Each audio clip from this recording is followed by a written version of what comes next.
Hello friends, welcome to my channel. I am Akanksha ग्रेरी। आज मैं आपको जीएस दृष्टि की विज्ञान के नेक्स्ट पार्ट पढ़ाने जा रही हूँ और भी इसके कई पार्ट्स आएंगे। देखिए, हमने अभी तक मैं आपको क्या क्या पढ़ा चुकी हूँ, मैं आपके एक बार थोड़ा सा रिव्यू बताने जा रही हूँ। ठीक है, देखिए क्या क्या है। सामान्य परिचय हमने देख लिया है, वर्गीकी, कोशिका, आनुवांशिकता, जैव उर्वरक, कंकाल व मांसपेशी तंत्र, पाचन तंत्र, पोषण एवं विटामिन और देखिए आप श्वसन तंत्र, परिसंचरण तंत्र, उत्सर्जन तंत्र, तंत्रिका तंत्र, अंतःस्रावी तंत्र, जनन एवं भ्रूणी विकास। ठीक है, ये आज का मेरा टॉपिक रहेगा। आज टॉपिक क्या रहेगा हमारा? जनन हमने ले लिया है, क्या रहेगा? जनन एवं भ्रूणी विकास। ठीक है, ये हमने पहले पढ़ा चुकी, मेरा टॉपिक हो चुका है। ठीक है, आज हम क्या देखेंगे? पादप। क्या देखेंगे? प्लांट के बारे में। क्या है? प्लांट के बारे में आज हम देखेंगे। और प्रमुख रोग, तो ये हमारा फिर जीव विज्ञान का सेक्शन फिर हमारा इसमें खत्म हो जाता है। ठीक है, देखिए जो मैंने ये लेक्चर लिया है बहुत ही डीप में लिया है। ठीक है, तो आप इसको देख लीजिएगा। ठीक है, अपने अकॉर्डिंग अपने आप 1.5 में देख लेंगे तो आपको जल्दी हो जाएगा। ठीक है, मैंने बहुत ही अच्छे से डिटेल में आपको मैंने पढ़ाया है। ठीक है, देखिए इस बुक की खास बात यह है कि आप इसमें क्या है, चित्रात्मक प्रस्तुति की गई है। मींस इसमें सभी टॉपिक को बहुत ही अच्छे से चित्र के माध्यम से एवं रे डायग्राम के माध्यम से कवर किया गया है। ठीक है, और देखिए अगर आप कोई भी एग्जाम देने जा रहे हैं तो आप इस जो मैंने पढ़ाया है इस रिवीजन सीरीज को जरूर देखकर जाइएगा। ठीक, इसमें आपको क्या है, एक जल्दी रिवीजन, क्विक रिवीजन के तौर पर आप इसको जरूर लीजिएगा। आप एक बार इसको पढ़ के तो देखिएगा आपको जरूर इससे क्वेश्चन मिलेंगे, निश्चित आपको इससे क्वेश्चन मिलेंगे। आइए हम लोग स्टार्ट करते हैं एक कोटेशन से। देखिए क्या हमारा क्या है, देखिए निंदा से घबराकर अपने लक्ष्य को ना छोड़ें, क्योंकि लक्ष्य मिलते ही निंदा करने वालों की राय बदल जाती है। ठीक है, देखते हैं जब भी आप कुछ भी अच्छा करने जा रहे हैं, कुछ भी अच्छा करने जाते हैं, कुछ भी आप अच्छा करने जा रहे होते देखिएगा तो आपको बहुत ऐसे लोग मिल जाएंगे जो आपको डीमोटिवेट करेंगे कि आपसे नहीं हो पाएगा, नहीं कर पाएंगे। मान लीजिए आपने स्टार्टिंग में शुरुआत भी किया है, मान लो आपने स्टार्टिंग में शुरुआत तो कर दिया, ठीक है, क्या हुआ, आपको एक बार में आपको सफलता नहीं मिली तो आपको फिर से वही लोग आ जाएंगे आपको ये बोलने के लिए कि आपसे नहीं हो पाएगा जब उसने नहीं कर पाया। बहुत आपको एग्जांपल देंगे कि वो इतने साल से तैयारी कर रहा है या कर रही है, जब उसका नहीं हुआ, या वो टॉपर है जब वो नहीं निकल पाया तो तुमसे क्या होगा। अगर तुम एक एवरेज भी हो तो नहीं निकल पाएगा। वो ऐसे बोलेंगे जब टॉपर्स का नहीं निकल पाया तो तुम्हारा कैसे निकल पाएगा। ठीक है, वो ये सब तुम्हें देंगे। ठीक है, तो तुम्हारी कहीं भी तुम जाओगे अगर तुम कुछ भी कर रहे हो, कुछ भी है उसमें एक या दो बार आपने असफलता हासिल कर ली, अनसक्सेस मिल गई आपको, तो आपको सभी बोलेंगे कि तुमसे कुछ नहीं होगा, ये है वो है, बहुत सारे आपको एग्जाम्पल देंगे। बट आपको क्या करना, उसी टाइम अपने आप को वहां से निकाल के लेकर आना है, फिर से पूरी एनर्जी और लगन और निष्ठा से पूरी आप तैयारी में लगिए, पूरी 100% तैयारी में लगिए।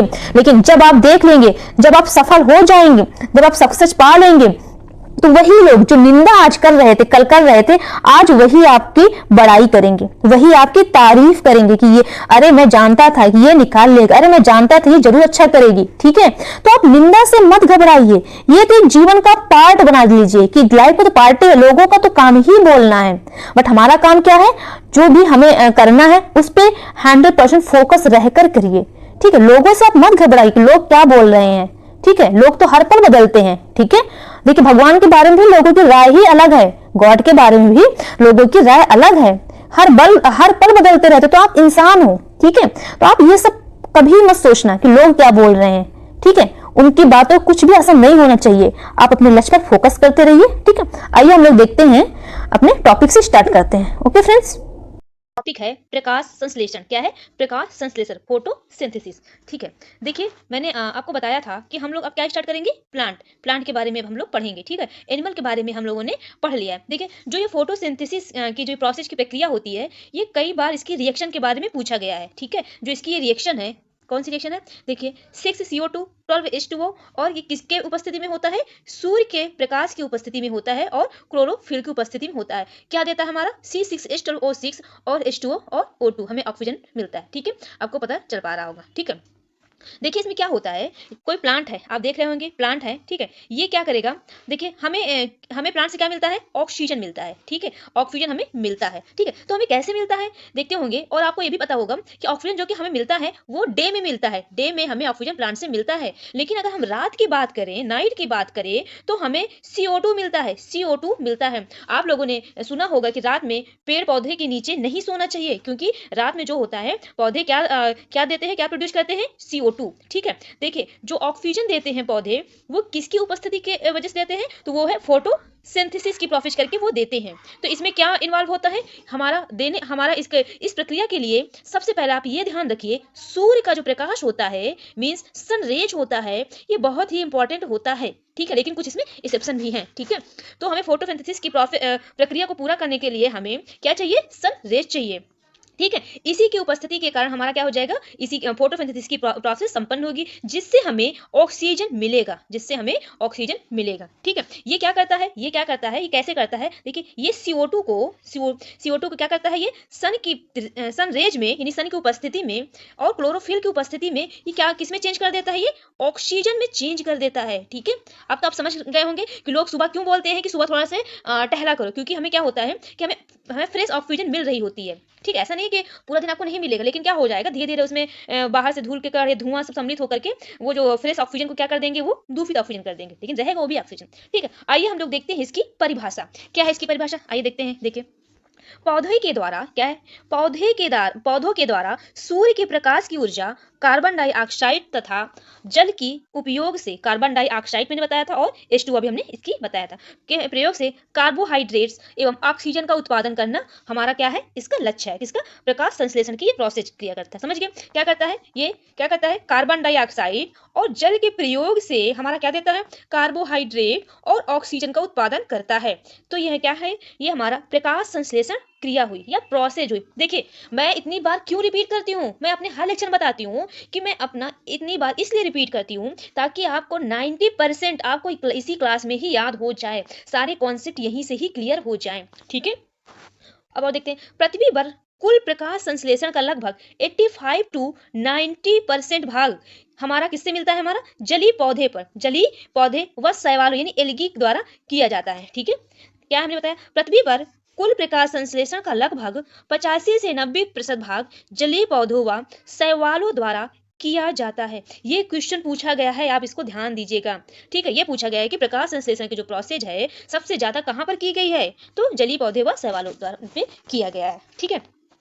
अब आइए नेक्स्ट टॉपिक क्या है, प्रकाश संश्लेषी प्रकाश संश्लेषी वर्णक है, लवक नहीं वर्णक, प्रकाश संश्लेषी वर्णक, ठीक है। देखिए क्या होता है इसमें, जो हरे रंग क्या होता है, आप देखे होंगे मोस्टली ग्रीन पत्ती आप पाई जाती है, ठीक है। तो कभी सोचा है जो ग्रीन हमें दिख रहा है वो किसकी वजह से होता है, उसमें कौन सा एलिमेंट पाया जाता है, तो उसमें हमारा मैग्नीशियम पाया जाता है, क्या पाया जाता है उसमें, मैग्नीशियम उसमें पाया जाता है, ठीक है। और आप एक चीज और याद रखिए, जो हमारा लाल रंग है इसका जो है, इसमें सर्वाधिक प्रकाश संश्लेषण होता है, पूछ लेता है किस रंग में प्रकाश संश्लेषण ज्यादा होता है, तो किसमें होता है, लाल रंग में। एक बार फिर से, लाल रंग में क्या है, हाईएस्ट फोटोसिंथेसिस, क्या होते हैं, हाईएस्ट फोटोसिंथेसिस की होता है, ठीक है। और अगर हम बात करें इसके बाद लाल रंग और नीला रंग में क्या है, नीला रंग में इससे कम, ठीक है। और क्या है, देखिए जो प्रकाश संश्लेषी वर्णक है इसमें रंग कौन कौन से हैं, नारंगी, लाल, नीला, बैंगनी।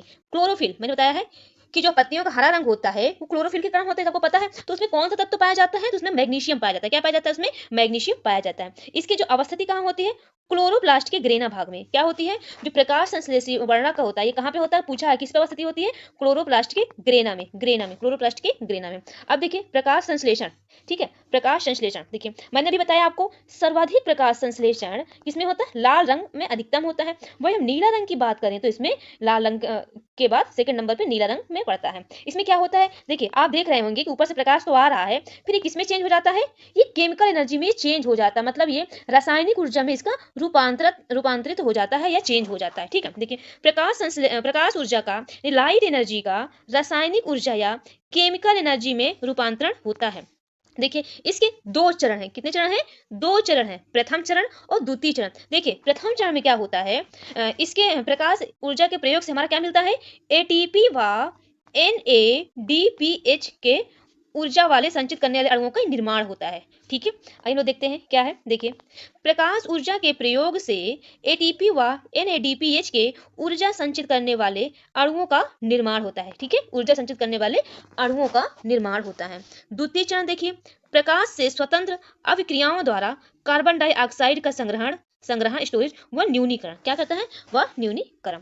अब हम देखेंगे, देखिए ये हमारा टॉपिक कंप्लीट हो गया। कौन सा, प्रकाश संश्लेषण, फोटोसिंथेसिस। देखिए इससे जरूर एक क्वेश्चन आएगा, एक नंबर का, आप देख लीजिए। ठीक है, जरूर एक क्वेश्चन आएगा, या तो इसको ये दे देगा, रिएक्शन में ऐसे पूछ लेगा। ठीक है, ये या तो ये पूछ लेगा कि हमारा कहाँ पे सबसे ज्यादा प्रकाश संश्लेषण की क्रिया होती है, सबसे ज्यादा कहाँ पाई जाती है। ठीक है, ये तो ये पूछ लेगा। क्लोरोफिल जो हरे रंग होता है वो किसके कारण होता है, तो या तो क्लोरोफिल के बारे में या तो मैग्नीशियम के बारे में, दोनों में भी पूछ सकते हैं। ठीक है, ऐसा मैंने आपको बता दिया। अब आते हैं हम लोग देखते हैं पादप पोषण। क्या देखते हैं, पादप पोषण। पौधों में पोषण, देखिए पौधों में पोषण है, एक होता है स्वपोषी। देखिए स्वपोषी होता है पौधों में क्या होते हैं, स्वपोषी। मतलब क्या होता है स्वपोषी मीन्स मतलब क्या होता है, ये अपना खाना स्वयं बनाते हैं, ये अपना खाना स्वयं बनाते हैं। मीन्स किसी पे भी ये डिपेंड नहीं रहते हैं। कैसे बनाते हैं, किसके द्वारा बनाते हैं, अब बताइए, आपको पता है तो कैसे स्वयं बनाते हैं ये, इस कैसे स्वयं बनाते हैं, प्रकाश संश्लेषण से क्रिया करके ये अपना जो प्लांट होते हैं अपना ये क्या करते हैं, स्वयं खाना बनाते हैं। ठीक है, देखिए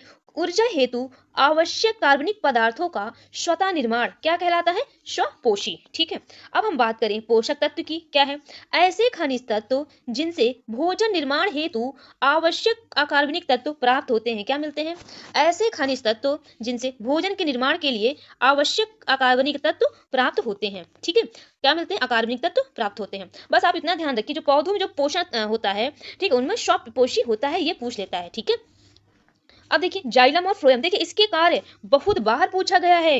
जो जाइलम के कार्य है बहुत बार पूछा गया है, जाइलम के कार्य क्या है, फ्लोएम के कार्य क्या है। ठीक है, देखिए आप थोड़ा सा ट्रिक से आते हैं। देखिए जाइलम, इसमें जा आता है तो इसका कार्य क्या करता है, ये जल का स्थानांतरण करता है। क्या करता है, जाइलम जल का स्थानांतरण करता है। थोड़ा सा आप ट्रिक से कुछ भी याद करेंगे तो आप जल्दी से एग्जाम हॉल में आप कंफ्यूज नहीं होंगे, नहीं तो आप जाइलम और फ्लोएम में थोड़ा कंफ्यूज हो सकते हैं। तो जा से जाइलम, जा से जल, तो ये जल का क्या करता है, ट्रांसपोर्ट करता है। ठीक है, स्थानांतरण करता है। वही हम फ्लोएम की बात करें, फ्लोएम फारा, तो ये क्या करता है, फूड मटेरियल यानी भोज पदार्थों का ये क्या कर देता है, स्थानांतरण करता है। क्या कर देता है, फूड मटेरियल या भोज पदार्थों का क्या करता है, ये स्थानांतरण करता है। आइए हम लोग डिटेल में देखते हैं क्या है।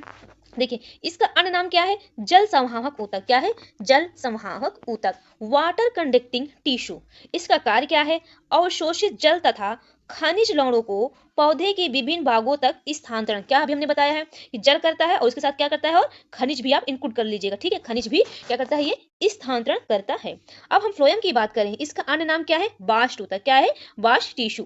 प्रमुख भाग हम देखेंगे, चालनी नलिकाएं, शह कोशिकाएं, फ्लोएम मृदुतक, फ्लोएम तंतु अथवा बास्ट रेशे। इसका कार्य क्या है, अभी हमने इसके कार्य के बारे में जाना था। क्या है, पौधे के हरे भागों में, क्या है, पौधे के हरे भागों में निर्मित भोज पदार्थों का अन्य भागों में क्या करना है, ट्रांसपोर्ट या स्थानांतरण करना है। क्या कहलाता है, फ्लोएम का। तो फ्लोएम का कार्य क्या है, एक बार रिपीट करिए, क्या है कि पौधे के हरे भागों में निर्मित भोज पदार्थों का अन्य भागों में स्थानांतरण करना इनका कार्य है। और जाइलम का क्या कार्य है, अवशोषित जल तथा खनिज लवणों को पौधे के विभिन्न भागों तक स्थानांतरण करना। ठीक है, अब देखिए नेक्स्ट टॉपिक क्या है, पौधे हेतु आवश्यक पोषक तत्व। क्या है, पोषक तत्व। देखिए जो इसमें हमारे, देखिए आवश्यक तत्व मतलब किसको बोलते हैं कि इसके जीवन चक्र को नियमित करने हेतु, ये कोई इसमें डिसीज ना हो, ठीक है, रोग रहित हो, ये विकार रहित हुई, मतलब समुचित विकास के लिए जो भी हमें चाहिए तत्व उसको हम बोलते हैं पोषक तत्व। क्या है, जो भी पौधे के जीवन चक्र के लिए या इनको कोई रोग ना हो, ठीक है, मीन्स समुचित विकास के लिए जो भी हमें तत्व चाहिए उसको क्या कहते हैं, पोषक तत्व। ठीक है, पोषक तत्व। ठीक है, देखिए इसकी जो मात्रा होती है, अनिवार्य तत्व किसमें क्या होते हैं, अनिवार्य तत्व। अनिवार्य तत्व में हमारे कितने आते हैं, अनिवार्य तत्व में हमारे आते हैं 17। अनिवार्य तत्व जो होते हैं इसमें 17 आते हैं। 17 में हमारा आप देख रहे होते हैं 17 हमारे अनिवार्य तत्व हैं, जिनमें से हमारे 9 जो हैं दीर्घ मात्रा पोषक तत्व हैं, माइक्रो न्यूट्रिएंट हैं, और 8 हमारे क्या है, माइक्रो, ये MI है और ये MA है। तो MA मतलब क्या है, दीर्घ, और MI क्या है, सूक्ष्म। ये सूक्ष्म पोषक तत्व या लघु पोषक तत्व है, ये दीर्घ मात्रा पोषक तत्व है। ठीक है, देखिए क्या होता है, कभी एग्जाम में ये आपको 4 ऑप्शन दे दिया जाएगा कि कुछ दे दिया जाएंगे माइक्रो तत्व के कुछ दे दिए जाएंगे माइक्रो तत्व के, मतलब सूक्ष्म के, और कुछ में दे दिए जाएंगे आपको दीर्घ के, ठीक है, और पूछ लिया जाएगा कि इसमें से कौन से दीर्घ हैं, ठीक है। तो आप थोड़ा सा ध्यान में इसको रख लेंगे, एक दो बार आप पढ़ेंगे तो आपको जरूर आ जाएगा। देखिए आइए लोग देखते हैं इसके कार्य। देखिए क्या इसका कार्य क्या है, पौधे के जीवन चक्र के नियमित पूर्ण होने, विकार रहित रहने तथा समुचित विकास हेतु आवश्यक हमें क्या होता है, पोषक तत्व। क्या है, पौधे के जीवन चक्र के नियमित पूर्ण होने, विकार रहित रहने तथा समुचित विकास हेतु आवश्यक होते हैं, ठीक है। अनिवार्य तत्व कितने हैं इसमें, 17 होते हैं, अभी हमने बताया है, जिनमें से दीर्घ मात्रा पोषक तत्व कितने होते हैं, माइक्रोन्यूट्रिएंट, संख्या 9 होते हैं। वही हम सूक्ष्म पोषक या लघु मात्रा पोषक तत्व की बात करें तो संख्या हमारी 8 होते हैं, माइक्रोन्यूट्रिएंट, ठीक है। ठीक है, माइक्रो क्यों बोला गया है, क्योंकि जो इसकी आवश्यकता होती है कम मात्रा में होती है। क्या होती है, कम मात्रा में होती है। इसको दीर्घ क्यों बोला गया है, क्योंकि जो इसकी आवश्यकता होती है अधिक मात्रा में होती है, इसलिए इसको हम लोग दीर्घ मात्रा पोषक तत्व बोलते हैं। देखिए ये आप लिख कर दीजिए, रख लीजिएगा अपने टेबल पे कि ये दीर्घ मात्रा पोषक तत्व है, और जो अभी मैं बताऊंगी ये सूक्ष्म मात्रा पोषक तत्व है, ठीक है। आइए हम लोग देखते हैं क्या है। देखिए दीर्घ मात्रक पोषक तत्व, इसकी संख्या कितनी है, 9। अधिक मात्रा में आवश्यकता होती है। देखिए कार्बन कौन कौन से हैं, देखिए कौन कौन से तत्व हैं, carbon, hydrogen, oxygen, nitrogen, phosphorus, potassium, sulphur, calcium और मैग्नीशियम, ठीक है। क्या क्या, एक बार फिर से रिपीट करिए, carbon, hydrogen, oxygen, nitrogen, phosphorus, potassium, sulphur, calcium और मैग्नीशियम, ठीक है। इसका तो आप चाहे कोई भी ट्रिक बना सकते हैं, ठीक है, कोई भी ट्रिक आप इसको बना सकते हैं, ठीक है। कुछ भी है, कहो हो, क्या हो गया, कहो, ठीक है, ऐसे कुछ बना सकते हैं, कहो हो गया, ना हो गया, ठीक है, कहो ना, कुछ ऐसे हो सकता है, कहो ना, केपी, ऐसे कुछ याद कर सकते हो, ठीक है। आप कुछ ऐसे आप अपने आप से ट्रिक बना लेंगे, ठीक है। अब हम देखेंगे सूक्ष्म पोषक तत्व या लघु पोषक तत्व, ठीक है। क्या है, बोरान और क्लोरीन, बोरान, क्लोरीन, तांबा, आयरन, मैग्नीज, मोलिब्डेनम, निकिल और जिंक, ठीक है। तो ये क्या है, कम मात्रा में इसकी आवश्यकता होती है, माइक्रो न्यूट्रिएंट है, ठीक है। क्या है, boron, chlorine, copper, iron, manganese, molybdenum, nickel और जिंक, ठीक है। इसको ऐसे देख सकते हैं, बाईसाइकिल, निखिल ले गया, ऐसे कुछ आप बना लीजिएगा, ठीक है। देखिए क्या है, अमरबेल, अमरबेल आपने देखा होगा, कशकुटा, क्या बोलते हैं इसको, कशकुटा, आपने देखा होगा, कोई ये पौधा लगा है, कोई एक पौधा है जो खड़ा है, उस पे ये पौधा है मान लो, ठीक है, उस पे ऐसे ऐसे से लपटी हुई कुछ रहती है, ठीक है, ये और तो ये क्या है, अमरबेल, क्या है, अमरबेल, ठीक है। देखिए क्या है, स्टेम पैरासाइट, क्या है ये, स्टेम पैरासाइट, ठीक है। पैरासाइट मतलब क्या होते हैं कि हमें उसके द्वारा, मतलब क्या है, जो पैरासाइट क्या है कि जो जिससे ये अपना घर बनाता है, तो उससे क्या लेता है, ये भोजन ले सकता है, ठीक है, खनिज लवण, कुछ भी जो भी चीज उसको चाहिए वो उसी से हमारा लेता है, ठीक है, पैरासाइट, ठीक है। देखिए पूर्ण स्तंभ परजीवी, स्टेम पैरासाइट है, आवर्त बीजी है, तना पतला, दुर्बल तथा पीले रंग का होता है, ठीक है। क्या है, तना पतला, दुर्बल तथा पीले रंग का होता है। पोषक के चारों ओर लिपट कर परजीवी मूल द्वारा भोजन, खनिज लवण व जल प्राप्त करता है। क्या करता है ये, पोषक के चारों ओर, मैंने अभी बताया है कि पोषक के चारों ओर लिपट कर जो भी इसको चाहिए, भोजन, खनिज लवण, जल, वो सब इससे ये लेता रहता है, ठीक है। तो ये क्या है, अमरबेल या कशकुटा, आपने देखा होगा कि यहाँ डंडा या कुछ भी ऐसा रहता है, तो ये क्या होते हैं, उस पर ऐसे चढ़ जाते हैं, ठीक है। क्या है ये, अमरबेल। अब आइए नेक्स्ट टॉपिक क्या है, पादप हार्मोन्स। देखिए हार्मोन्स के बारे में भी क्वेश्चन कभी कभी पूछ लेता है, ठीक है। जब मैं आपको हार्मोन्स के प्रकार पढ़ाऊंगी तो वो आपके लिए इंपॉर्टेंट हो जाता है, ठीक है। देखिए हार्मोन शब्द का सबसे पहले प्रयोग किसने किया था, अर्नेस्ट स्टिलिंग किया था। किसने किया था, अर्नेस्ट स्टिलिंग द्वारा किया गया था, ठीक है, हार्मोन शब्द का प्रयोग, ठीक है। इसका अन्य नाम क्या हो सकता है, ये ग्रोथ रेगुलेटर है। क्या है ये, ग्रोथ रेगुलेटर, क्या है, ग्रोथ रेगुलेटर मींस वृद्धि नियामक पदार्थ है, ठीक है, ग्रोथ रेगुलेटर। देखिए हार्मोन्स का हमारा कार्य क्या होता है, ये वृद्धि, ग्रोथ करता है, क्या करता है, ग्रोथ करता है, ग्रोथ में हेल्प करता है, प्रजनन में करता है, ठीक है, प्रजनन में करता है, और क्या करता है, उपपचयी क्रियाओं का और नियमन करता है, ठीक है।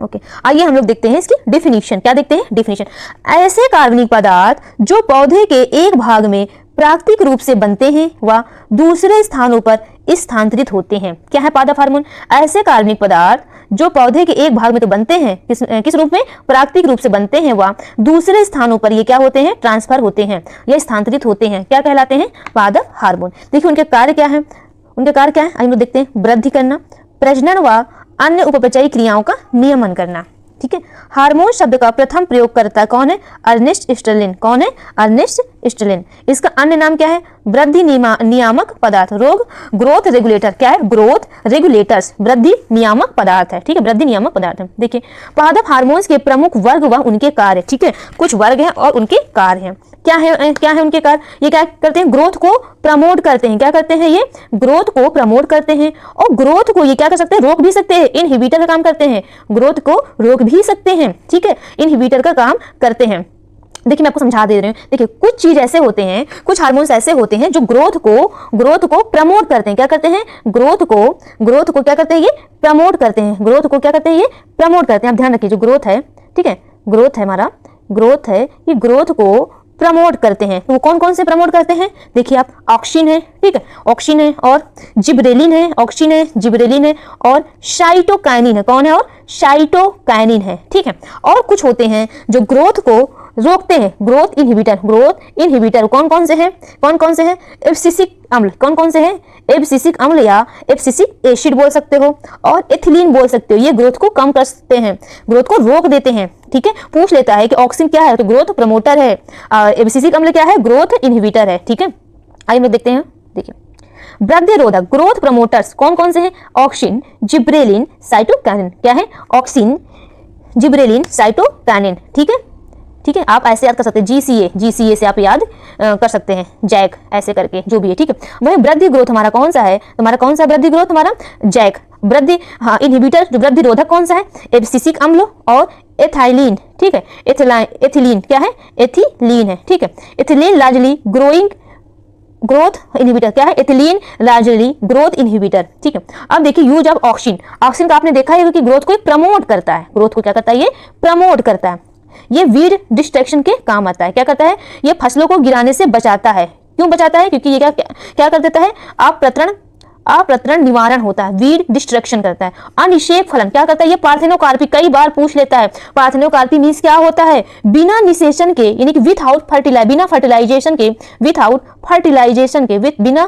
निषेचन के फलों का विकास। ठीक है, विदाउट फर्टिलाइजेशन के क्या होते हैं? फलों का विकास होता है, उसको क्या बोलते हैं? पार्थेनोकार्पी। जैसे आप देख सकते हैं, एग्जाम्पल देखिए, संतरा, नींबू, अंगूर, केला और टमाटर, इन सब में बिना पॉल्यूशन व निषेचन के भी फलों का विकास होता है। ठीक है, तो कौन कौन से हैं? संतरा, नींबू, अंगूर, आप देख रहे होंगे विटामिन सी वाले प्लांट। ठीक है, विटामिन सी, केला हो गया, विटामिन सी टमाटर में भी हो गया। ठीक है, तो अगर आप ध्यान में रखेंगे जो विटामिन सी वाले प्लांट होते हैं, विटामिन सी मैंने आपको बताया था कि किस में पाए जाते हैं। ठीक है, अगर आपने मेरा वो लेक्चर नहीं देखा है तो आप जरूर जाके देख लीजिए, मैंने उसमें बहुत ही अच्छे से आपको विटामिन सी या सारे विटामिन के बारे में आपको मैंने बताया था। ठीक है, तो जो विटामिन सी है वो केला और भी चीजें हैं जिसमें हम बिना परागण या बिना पॉलिनेशन व निषेचन या फर्टिलाइजेशन के भी फलों क्या होता है? इसमें विकास होता है। ठीक है, अब आइए नेक्स्ट, क्या है? जिबरेलिन। ये भी आपको पता है, ग्रोथ प्रमोटर है। क्या है? ये ग्रोथ प्रमोटर है। देखिए बौनी प्रजातियों की लंबाई में वृद्धि करता है और पुष्पन लाता है और अनिषेक फलन करता है। क्या कर देता है? बौनी जो भी छोटी होती है, ठीक है, जो भी छोटी होती है, बौनी प्रजातियों की लंबाई में वृद्धि करता है, पुष्पन और वह अनिषेक फलन होता है। और क्या करता है? बीजों के अंकुरण में क्या करता है? ये सहायक करता है। ठीक है, बीजे को अंकुरण में क्या करता है? ये सहायक करता है। अब हम देखेंगे साइटोकाइनिन। क्या है? साइटोकाइनिन। देखिए इसका कार्य एक बार याद रखिए, क्या काम है? Cell division. क्या है? सेल डिवीजन का इसका काम है। कई बार पूछा है, मींस कोशा विभाजन। क्या है? कोशा विभाजन। कई बार पूछा है कि साइटोकाइनिन का क्या वर्ग है। ठीक है, देखिए इसका अन्य नाम क्या है? फाइटोकाइनिन। क्या है? फाइटोकाइनिन इसका अन्य नाम है। इसका कार्य क्या है? कोशा विभाजन। और क्या है? जीर्णता को रोकना। क्या करता है? जीर्णता को रोकना। क्या करता है? जीर्णता को रोकना। क्लोरोफिल को क्या करता है? नष्ट होने से भी ये बचाता है। क्लोरोफिल को भी क्या करता है? ये नष्ट होने से बचाता है। वही हम एब्सिसिक अम्ल की बात करें तो ये ग्रोथ इनहिबिटर है। क्या है? ग्रोथ इनहिबिटर है। पुष्पन में सहायता करता है। ये भी क्या करता है? कोशा विभाजन में भी सहायता करता है। ठीक है, बीजों के अंकुरण को क्या करता है? रोक देता है, यानी कि रोकता है। बीजों के अंकुरण क्या कर देता है? ये रोक देता है। ठीक है, अब आइए नेक्स्ट, एथिलीन। देखिए इसका अन्य नाम क्या है? देखिए कई बार पूछा गया है, राइपनिंग हार्मोन क्या, तो कौन सा है वो? एथिलीन। राइपनिंग हार्मोन कौन सा है? एथिलीन। इसका कई बार पूछा, फल पकाने वाला हार्मोन कौन सा है? एथिलीन। पौधे के तने के अग्रभाग में निर्माण होता है। क्या निर्माण होता है?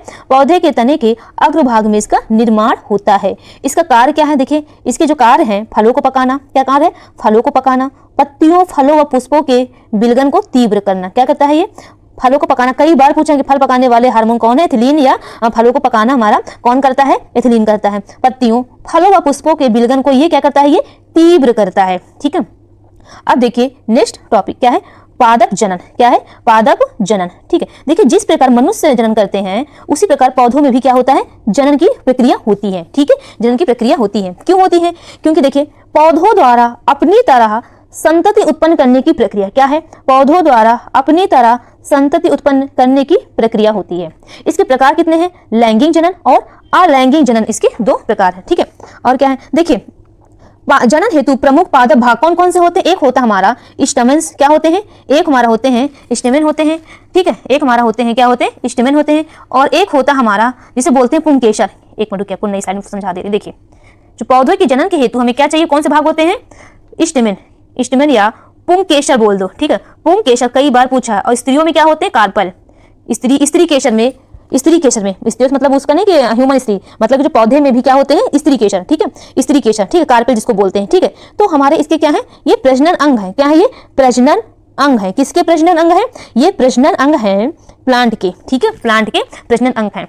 देखिए पुंकेसर या स्टेमन, इसके अंतर्गत क्या क्या आता है, एंथर। देखिए 2 आते याद रखना, एंथर आता है, एंथर आता है, या परागकोश बोल दो, परागकोश, या फिलामेंट, या फिलामेंट आता है। ठीक है, तंतु बोल दो। ठीक है, या तंतु बोल दो। वही हम बात करें कार्पेल की, वही हम बात करें कार्पेल की, तो कार्पेल में हमारा क्या आता है, देखिए स्टिग्मा, स्टिग्मा। ठीक है, स्टिग्मा और स्टाइल, स्टिग्मा और स्टाइल, स्टाइल क्या बोलते हैं, वर्तिका, क्या बोलते हैं, वर्तिका।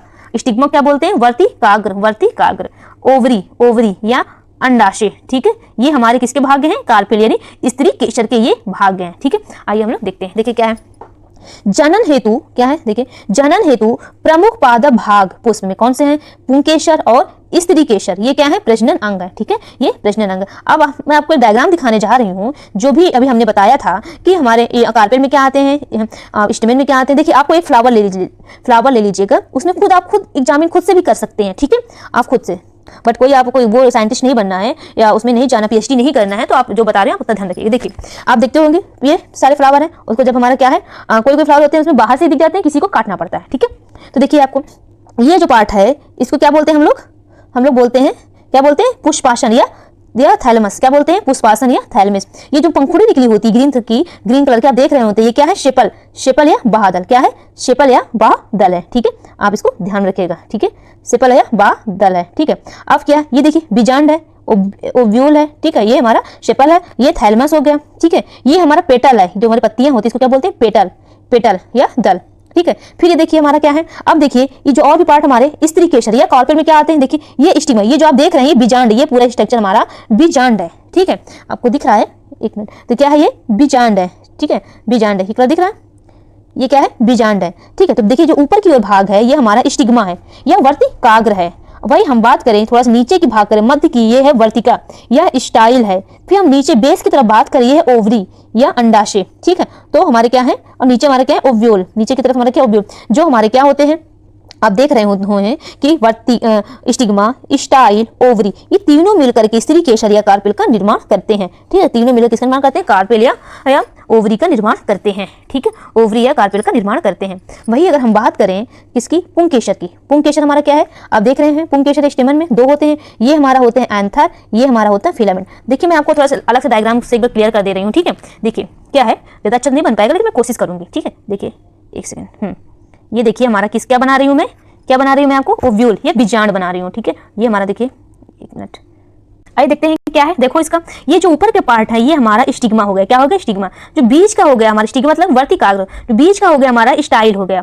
और जो ये हमारा नीचे का बेस का पार्ट हो गया ये ओवरी हो गया। क्या हो गया, ओवरी हो गया। ठीक है, ओवरी हो गया। ये हम किसका डायग्राम बना रहे हैं, स्त्री केसर या कार्पेल का। नीचे हमारा क्या होता है, ऐसे ओब्यूल, क्या होते हैं, ओब्यूल या बीजांड।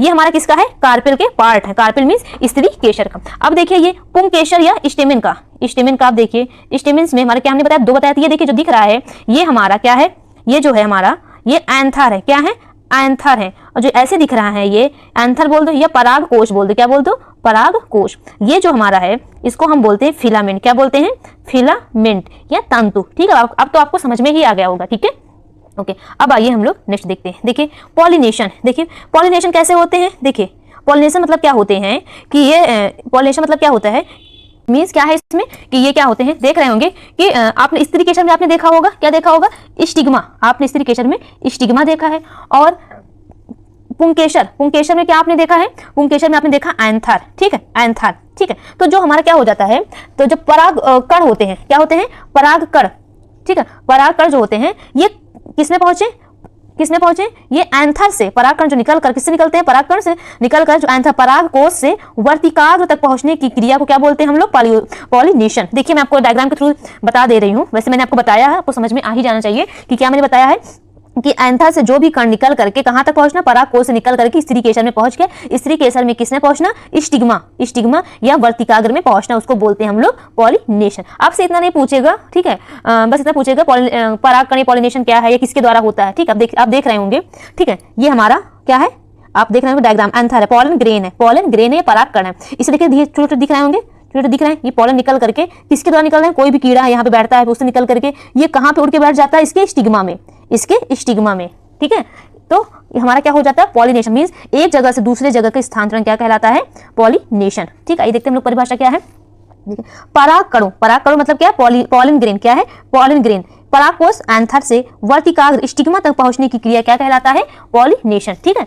एंथर को कहां तक पहुंचने में, जो भी कहां पहुंचता है स्टिग्मा में, उसको बोलते हैं पॉलिनेशन, ये परागण बोलते हैं। ये दो प्रकार के होते हैं, एक स्वपोषण, एक स्वपरागण होता है, एक परपरागण होता है। स्वपरागण मतलब क्या होते हैं कि ये उसी एक ही प्लांट से क्या कर लेते हैं, ये पॉलिनेशन कर लेते हैं। परपरागण मतलब क्या होते हैं, अलग अलग प्लांट की इसमें आवश्यकता होती है, ठीक। इतना हमें डिटेल में जाने की कोई भी आवश्यकता नहीं है। अब देखिए आप क्या है इसमें, पृथक पक्वता या भिन्न काल पक्वता, क्या है, पृथक पक्वता या भिन्न काल पक्वता, ठीक है। देखिए क्या बोलते हैं इसे, डाइकोगैमी, क्या है, डाइकोगैमी, क्या है, डाइकोगैमी। देखिए इसकी परिभाषा क्या है, उभयलिंगी पुष्पों में पुमंग, एंड्रोशियम तथा जयांग गाइनोशियम का अलग अलग समय पर परिपक्व होना क्या कहलाता है, डाइकोगैमी। मतलब क्या हो जाता है, जो भी उनका क्या होता है, वो परिपक्व होने का समय क्या होता है, किसका, एंड्रोशियम जो कि हमारा किसमें होता है, मेल में होता है, गाइनोशियम जो कि हमारा किसमें होता है, फीमेल में। इनके जो परिपक्व होने का जो समय होता है वो अलग अलग होता है, तो उसको क्या बोलते हैं, डाइकोगैमी। बस आपको इतना ही ध्यान देना है। इन पुष्पों में स्वपरागण संभव नहीं है, ठीक है, इसमें क्या है, परपरागण ही आवश्यक है, ठीक है। ये दो प्रकार के होते हैं, क्या होते हैं, प्रोटेंड्री और क्या होते हैं, प्रोटोगैनी, क्या होते हैं, प्रोटेंड्री और प्रोटोगैनी। इसमें क्या होते हैं, प्रोटेंड्री या पूर्व अपपक्वता, आप इंग्लिश ध्यान रखिएगा, क्या है, परागकोश का अंडाशय से पहले परिपक्व होना क्या कहलाता है, पूर्व पुंक्वता या प्रोटोटेंड्री, ठीक है। अब क्या है, प्रोटोगैनी क्या है, अंडाशय का परागकोश से पहले परिपक्व होना क्या कहलाता है, यानी कि जो हमारा ओवरी है, ओवरी किससे पहले परिपक्व हो जाए, जो ओवरी है हमारा एंथर से पहले क्या हो जाए, परिपक्व हो जाए, तो क्या बोलते हैं, प्रोटोगैनी। अब जो इधर देखिए प्रोटेंड्री क्या है, जो हमारा क्या है, परागकोश यानी एंथर किससे पहले हो जाए परिपक्व, ओवरी से, ठीक है। तो उसको बोलते हैं कि जब एंथर होता है तो प्रोटेंड्री, जब हमारा क्या हो जाता है, अंडाशय हो जाता है तो गैनी यानी प्रोटोगैनी, ठीक है। अब याद रखिएगा। अब देखिए, अब हमारा देखिए कुछ हमारे टर्म है, स्तंभ कर्तन। आप देखते होंगे स्टेम कटिंग देखे होंगे, कुछ हमारे प्लांट ऐसे ग्रो होते हैं कि केवल स्टेम लगा दो ग्रो हो जाएंगे। जैसे आपने गुलाब देखा होगा, इसमें क्या है, गुलाब देखे होंगे, ठीक है। गुलाब को देखा होगा कि उसकी कलम लगती है, आपने लगा दिया फिर उससे हमारे पौधे निकल आए, ठीक है। इसमें क्या होते हैं कि देख रहे हैं कि ऐसे पौधे हैं, इनको कटिंग करो, दूसरी जगह निकाल दो, तो इसको क्या, जो पहले जगह क्या बोलते हैं, इनको पेरेंट प्लांट बोलते हैं, क्या बोलते हैं, पेरेंट प्लांट। तो इनके एक भाग को कहीं भी, तने को कहीं भी अगर हम नीचे ग्रो कर दे तो एक नए पौधे का जो विकास होता है उसको बोलते हैं हम लोग, स्टेम कटिंग के अंतर्गत ये आता है। गुलाब देख सकते हैं, अंगूर देख सकते हैं, ठीक है, ओके। आइए वो देखते हैं।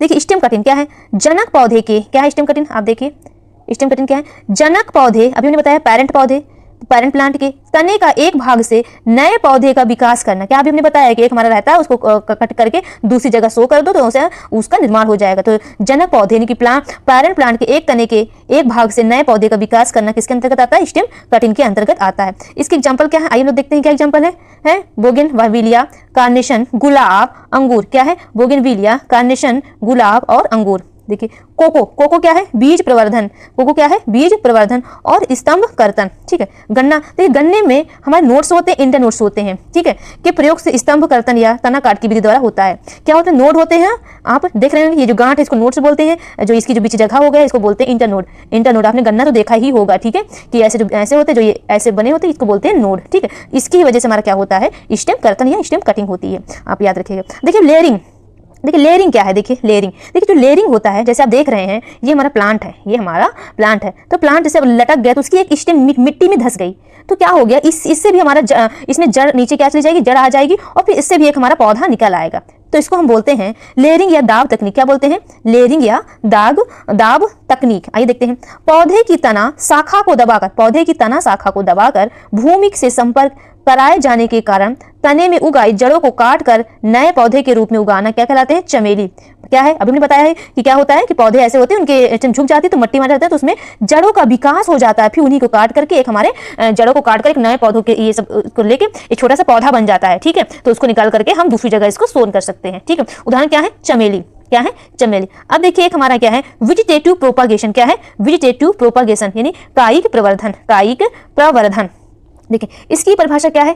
बिना किसी जननांग की सहायता के किसी पौधे के भागों जैसे तना, वो पत्तियां आदि से नए पौधों का जो विकास होता है उसको क्या कहता है? ठीक है, जैसे क्या कहते हैं उसको? वेजिटेटिव प्रोपगेशन के अंतर्गत आता है। इसमें किसी जननांग की आवश्यकता नहीं होती है, ठीक है। इसमें क्या होता है? तना व स्टेम लीव्स, स्टेम लीव से क्या हो जाते हैं? नए पौधों का विकास होता है। इसको क्या बोलते हैं? अलैंगिक जनन। क्या बोलते हैं? अलैंगिक जनन, ठीक है। वेजिटेटिव प्रोपगेशन समझ गए?